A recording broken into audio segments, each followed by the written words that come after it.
உலகெங்கிலும் இருக்கும் பிகைன் பக்தி நேயர்கள் அனைவருக்கும் வணக்கம். நான் உங்கள் ராம்ஜி. குரு வக்ர நிவர்த்தி பலன்கள். சார், வக்கரம் என்பது வேறு, வக்கர நிவர்த்தி என்பது வேறு. முதல்ல அதை புரிஞ்சுக்கணும். குரு வக்ரமானார், போன வருடம் வக்ரமானார். எங்கிருந்து? ரிஷபத்திலிருந்து மேஷத்திற்கு சென்றார். வக்ரம்னு அதான் பொருள். இப்போ வக்கர நிவர்த்தி அடைந்து மீண்டும் ரிஷபத்திற்கே வருகிறார். இப்போ இதனால் ஏற்படக்கூடிய நன்மைகள் என்ன, தீமைகள் என்ன போன்றவற்றை பார்க்க போகிறோம். இந்த வக்கர நிவர்த்தி அடைஞ்சா நன்மை தானே. ஒருத்தர் கொஞ்ச நாளாக கொஞ்சம் டென்ஷனாக இருந்தார், நம்ம மேனேஜரே எடுத்துக்கங்க. கொஞ்ச நாளாக நம்ம மேலே கோபமாக இருந்தார். இப்போ கோபம்லாம் சரியாகி நல்லா பேசுகிறாருன்னு அப்போ நல்லது நடக்க போகுதுன்னு அர்த்தம், நமக்கு ப்ரொமோஷன் கிடைக்க போகுதுன்னு அர்த்தம் இல்லையா? நம்ம ஒய்ஃப் நம்ம கூட பேசாமே இருந்தாங்க, ஒரு வாரமாக பேசலை, இன்னைக்கு காலையில் தான் பேசுகிறாங்க. சந்தோஷமான விஷயமாச்சே. ஸோ அப்போ வருகின்ற பிப்ரவரி மாதம் 4ஆம் தேதி 1:30 மணி அளவில் குரு பகவான் பெயர்ச்சி அடைகிறார். எங்கிருந்து? வக்ர நிவர்த்தி அடைகிறார். மேஷத்திலிருந்து ரிஷபத்திற்கு போய் அவர் வக்ர நிவர்த்தி, தன்னுடைய உக்கிரத்தை தனித்துக் கொள்கிறார். அவரோட கோபம், டென்ஷன்ஸ் குறையுது என்று பொருள் கொள்ளணும்.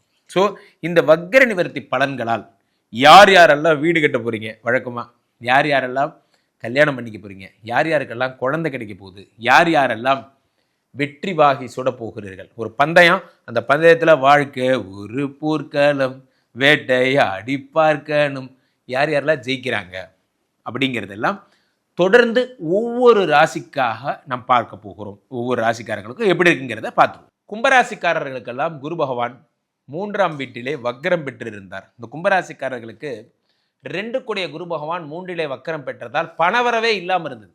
ஆமாம், இப்போ மட்டும் பணவரவு அப்படி பிச்சுக்கிட்டு கொட்ட போகுது சார். நான் ராசி பலன் சொல்லும்போது நிறைய பேர் கீழே கமெண்டில் என்ன சொல்கிறீங்க, ஆமாம் இங்கே உசுறு மட்டும் தான் ஊசலாடுது, அப்படி அது இப்படி அதெல்லாம் திட்டுறீங்க. நல்லா புரிஞ்சுங்க. நான் உங்களுக்கு ஒரு நல்லது சொல்கிறேன், ஆறுதல் சொல்லுகிறேன், உங்களுக்கான வழியை ஆற்றுப்படுத்துவதை காட்டுகிறேன். நீங்கள் வேலை மேலே இருக்கும்போது, டென்ஷனாக இருக்கும்போது உங்களுக்கு என்ன பண்ணுறேன், உங்களுக்கு ஒரு பாட்டு பாடி உங்களை சந்தோஷப்படுத்துகிறேன். அந்த மாதிரி தான் இது. ஸோ கும்பராசிக்காரர்கள் உங்கள் வாழ்க்கையில் இந்த பிப்ரவரி 7ஆம் தேதியிலிருந்து 4ஆம் தேதியிலிருந்து உங்களுக்கு நற்காலம் வருகிறது என்பதை நான் நயமுடன் சொல்லுகிறேன். அந்த நற்காலத்தை நீங்கள் தான் டிசைன் பண்ணிக்கணும். ஆனால் நல்ல நேரம் வந்தாச்சு. ஸோ அது அப்போ நான் தான் டிசைன் பண்ணிக்கணும், அப்புறம் எதுக்கு நீ எதுக்கு சொல்கிற அப்படின்னு நீங்கள் கேட்கலாம். இப்போ நான் எதுக்கு சொல்கிறேன்னா, இந்த நேரத்தில் இதை செய்வது சிறப்பு என்பது தானே ஜோதிட சாஸ்திரம். எதை வேணால் எப்போ வேணால் பண்ண முடியாது. ஒரு லேண்டு வாங்குகிறேன், அப்போ நம்ம என்ன கேட்குறோம், இப்போ நான் லேண்ட் வாங்கலாமா, எனக்கு நேரம் நல்லா இருக்கா, நான் கல்யாணம் பண்ணலாமா, நேரம் நல்லா இருக்கா. அந்த நேரம் நல்லா இருக்காங்கிறது எங்கே ஒர்க் அவுட் ஆகுதுன்னா, நீங்கள் மேற்கொண்டு எதையும் ஏமாந்துடக்கூடாது, எதையும் இழந்துடக்கூடாதுங்கிற ஒரு பயம்தான் அதுக்கு காரணம். இப்போ 4ஆம் இடத்துல குரு பகவான் வருகிறார். 3 கூடையவன் 4ஆம் வீட்டிற்கு வருகிறான். 4ஆம் வீட்டிற்கு வரும்போது உங்களுடைய 8ஆம் இடத்தை பார்க்கிறார் 5ஆம் பார்வையா. அடுத்ததாக உங்களுக்கு பார்க்கக்கூடிய பார்வை எதுன்னு பார்த்தீங்கன்னா, உங்களுடைய 10ஆம் இடத்தை பார்க்கிறார், தொழிலை பார்க்கிறார். இத்தனை நாள் ஓடாத கடை இப்போ பிச்சுக்கிட்டு ஓடுது, எப்படின்னே தெரில.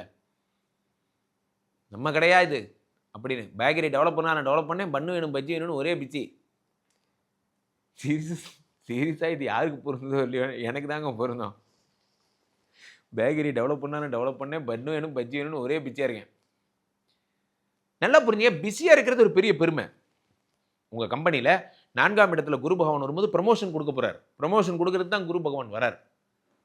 வர்ற குரு பகவானை அசஸ்மெண்ட் மந்த்து. சார், கார்பரேட் பற்றி தெரியாதவங்களுக்கு நான் சொல்லித்தரேன், கேட்டுக்குங்க. பிப்ரவரி மாதம்லாம் மேனேஜர் கண்ணிலே படக்கூடாது.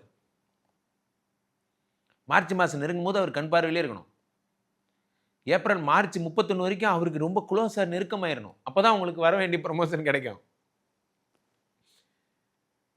இது சில பேர் என்ன பண்ணுவான், இந்த நேரத்தில் போய் கோச்சுக்குவான். பாக்குறியா, நீ பெருசா நான் பெருசான்னு பார்க்குறேன், பாக்குறியா நான் ஒரு நாள் பண்ணாமல் இருக்கேன். பாஸ் ஒன்று வெறுப்பாயிருவார்.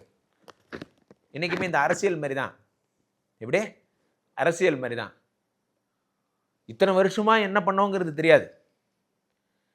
ஒரு தேர்தல் நடக்கும், ஒரு 2 நாள் முன்னாடி ஏதாவது ஒரு இன்சிடென்ட் ஆயிரும், அது எல்லாரும் மனதையும் கடுமையாக பாதிச்சிடும். அந்த மாதிரி உங்கள் நேர காலம்தான். ஒரு வருடம் கஷ்டப்பட்டு வேலை செஞ்சுருப்பீங்க. உங்களுக்கு அசஸ்மெண்ட் மந்தில் போயிட்டு தேவையில்லாத ஒரு சண்டையில் நீங்களும் உங்கள் மேனேஜரும் சண்டை போட்டுக்கிறீங்க. இப்போ தான் நீங்கள் ரொம்ப ஜாக்கிரதையாக இருக்கணும். 4ஆம் வீட்டில் உங்களுக்கு குரு பகவான் வரும் பொழுது ப்ரமோஷனை வாங்கி தருகிறார், வீடு மாடு மனையை தருகிறார்.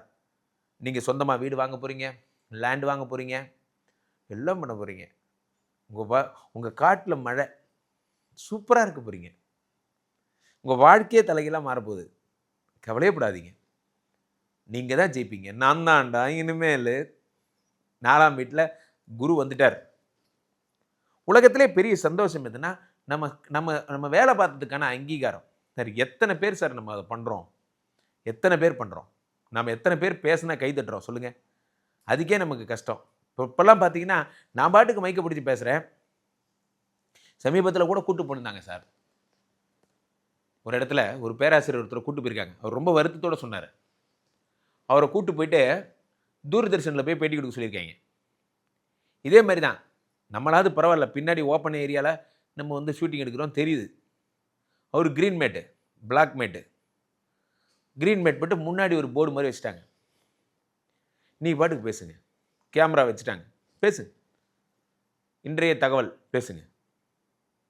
எவ்வளோ நேரம் தான் ஒரு மனுஷன் பேசுவான் நினச்சி பாருங்களேன்.